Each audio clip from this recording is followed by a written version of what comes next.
Ritalin is sometimes called the smart pill for those who have ADHD, but could it actually be dumbing kids down?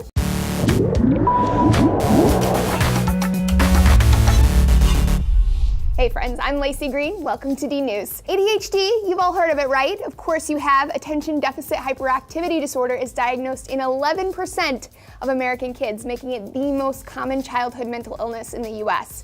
A kid might have ADHD if they're all over the place, bouncing off the walls and wreaking chaos. They might be fidgety or have a hard time listening. They might get bored easily and be really impatient. Basically, a total terror. Compared to other mental disorders out there, ADHD, it gets some flack. Even though there have been studies documenting a dopamine imbalance in kids with ADHD, some scientists say, hey, busyness and inattention are just regular kid behaviors. If a kid is out of control, it's not always a mental disorder. And then they point the finger at family problems, parenting, stress, nutrition, those kinds of things. The ADHD controversy was really kicked into high gear a few years ago by a famous psychiatrist who was one of the first to really study ADHD in modern times, Dr. Leon Eisenberg.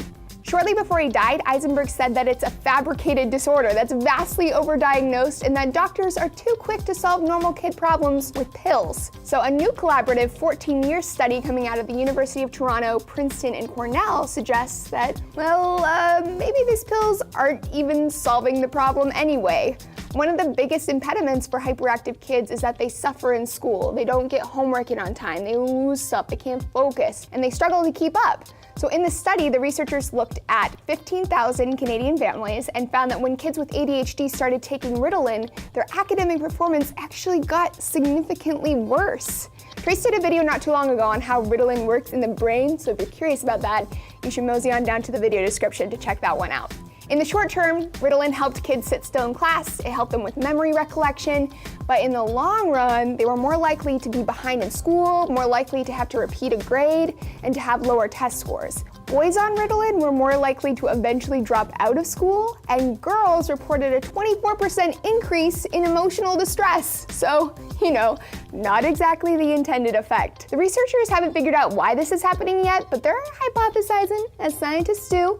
One possibility is that Ritalin led the kids to get less attention in class, so they didn't get as much help learning. Another possibility is that the data itself is skewed. So this was done in Canada, but in the US, it's estimated that 15 to 20% of all Ritalin and Adderall prescriptions are taken by people that it wasn't prescribed to, which is totally unsurprising.